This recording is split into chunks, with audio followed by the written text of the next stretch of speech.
நம் அனைவரையும் ஓரிடத்தில் இந்த வேளையில் ஒன்று திரட்டி நம்மையெல்லாம் அமர வைத்துள்ள எங்கள் அண்ணன் கலாம் விதைகளின் விருட்சத்தின் இயக்குனர் ராஜா அண்ணனை எல்லோரும் அறிவீர்கள், அறிந்திருப்பீர்கள். கடவுளுக்கே ஒரு விஷயம் பிடிக்கும் என்றால் அது ஒன்றே ஒன்றுதான். என்ன அப்படின்னா, நாம் பிறருக்கு செய்யும் தொண்டு. அந்த தொண்டை சிறப்பாக செய்து கொண்டிருக்கின்ற நம் அண்ணன் அவர்களை வாழ்த்தி அவர்களை பேச வருமாறு அன்போடு அழைக்கின்றோம். இன்றைய நாள் ஒரு இனிமையான நாள். புதுவை தமிழ்ச்சங்கத்தில் வரலாற்று திருவிழா. இராணுவ வீரர்கள் எல்லையில் இருக்கும்போது வெயில், மழை, காடு, பனி, குளிர், கல், முள், கரடு அங்கே இருப்பாங்கள்ல.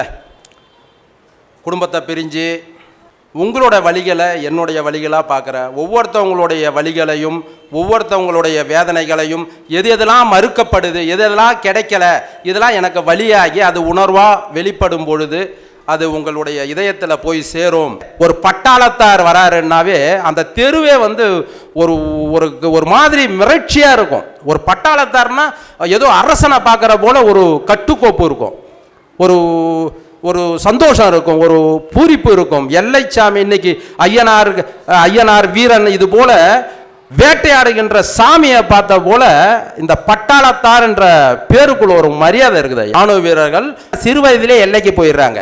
திரும்பி எல்லையிலேருந்து அவங்க அங்கே ஓய்வு பெற்று திரும்பி இங்கே வரும்போது இந்த உலகம் அவர்களுக்கு புதுமையாக இருக்குது. அப்போ வாழ்கின்ற வாழ்க்கை அவர்களுக்கு நிறையா கற்றுக்க வேண்டிய நிலை இருக்குது.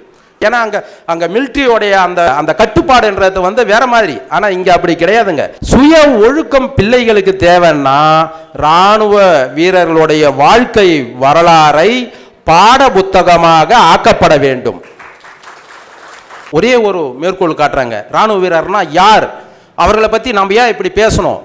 ஒரு இராணுவ வீரர் ஒரு எல்லையில் ஒரு பனி பிரதேசத்தில் தனியாக இருக்கிறாரு. அவருடைய கையில் ஒரு தேசிய கொடியை அந்த எல்லையில் ஊனின்னு இருக்காரு. அந்த இராணுவ வீரர் மட்டும்தான் இருக்கிறாரு. இது என்னுடைய சிந்தனை. அந்த சிந்தனையை தான் உங்கள் கையில் சொல்கிறேன், கற்பனை சிந்தனை.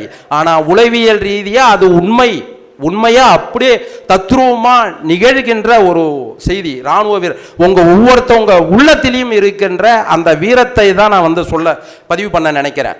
அந்த பனிப்பிரதேசத்தில் மூச்சு திணறுது, ரொம்ப ப்ரெஷர் அதிகமாகி மூக்கு வழியாக ரத்தம் ஊடுருவி வருது, கண்ணு மறைக்குது அந்த இராணுவ வீரருக்கு. அப்போது அந்த இராணுவ வீரர் என்ன பண்ணுறாருன்னா தன் குடும்பத்தை நினைக்கிறார். நம்ம குடும்பத்தில் இவ்வளோ பொறுப்பு இருக்கே, இவ்வளோ தூரம் காப்பாற்றணுமே, ஐயோ நம்ம திருமணமாகி மனைவி விட்டு வந்துட்டோம்னே, அவருடைய உலக வாழ்க்கை எல்லாத்தையும் அவர் பிறந்தது இங்கே நம்ம கஷ்டப்படுறோமே, இது போல் அவருடைய சுய வேதனை. பக்கத்தில் யாருமே இல்லையே, இங்கேயே நம்ம வாழ்க்கை போயிடும் பழகுது, நம்ம செத்த பிறகாவது நம்ம உடலாவது வீட்டுக்கு கிடைக்குமா அப்படின்ற பல கற்பனை வேதனைகள் எல்லாம் வருது.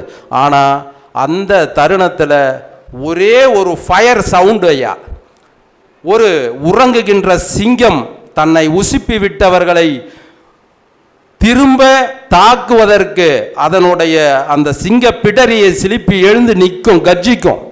அந்த சிந்தனை எந்த அளவு இருக்குதோ அதை விட 100 மடங்கு ஒரே ஒரு துப்பாக்கி குண்டு சத்தம் கேட்டா அந்த நிலையிலும் அந்த இராணுவ வீரன் மாவீரனா எழுந்து அவர்களை தாக்குவது, அந்த குண்டு வந்த திசையை நோக்கி தாக்குவதற்கு தயாராக தன் நாட்டுக்காக தன் தேசிய கொடியை பிடித்தபடி நிற்கக்கூடிய ஒரு வலிமை பெற்ற இந்த இராணுவ வீரர்கள் மத்தியில் இந்த மூச்சு காற்றை உலாவுகின்ற இந்த இடத்தில் நான் நின்று பேசுவதற்கு நான் பெருமைப்படுகின்றேன். உங்களுடைய பெருமை என்னன்னு நீங்க தெரிஞ்சுக்கணும். ஒவ்வொரு பள்ளியிலையும் நீங்க போகணும். தேசிய கொடியை தொடுகின்ற முதல் உரிமை உங்களை சார்ந்தது.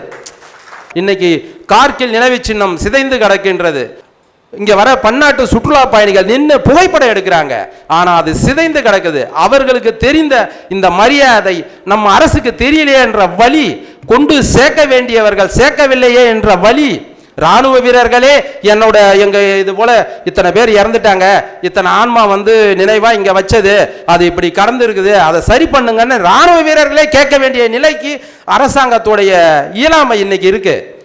அதுக்கு அந்த வலியை தாங்க முடியாம தானே அதை நான் தொடர்ந்து பதிவு பண்றேன். என்னுடைய ஒரே ஆசை ஐயா, என்னோட ஒரே ஆசை என்னன்னா, வருகின்ற ஜனவரி 26 அரசு விழாவில் இங்கே இருக்கின்ற இராணுவ வீரர்களின் 5 பேரை கண்டிப்பா அரசுடைய விழாவில் அவர்களை கௌரவிக்கின்ற சூழலை இந்த ராஜா சிறுவன் உணர்வோட எத்தனை சிரமம் இருந்தாலும் நான் உருவாக்கிடுவேன்.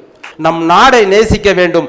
அனைத்து சமுதாயம் ஒன்றுபட்டு இன்னைக்கு இருக்கிற அத்தனை பேரும் ஒரே சிந்தனை மக்களாக எப்படி இராணுவம் அனைத்து மக்களுக்கான வாழ்க்கையை வாழுகின்றதோ, அனைத்து மக்களுக்கான உயிர் தியாகத்தை செய்கின்றதோ, அதற்கு அனைவரும் ஒன்றுபட வேண்டும். இத்தனை பொறுமை காத்த உங்களுக்கு என் நெஞ்சார்ந்த நன்றியை உரிதாக்கி இந்த விழாவுக்கு வந்து இத்தனை சிறப்பு மிகுந்த விழாவாக மாற்றிய அனைவரின் ஆசியோடு இந்த விழா அடுத்த நிலைக்கு நகர்கின்றது. நன்றி.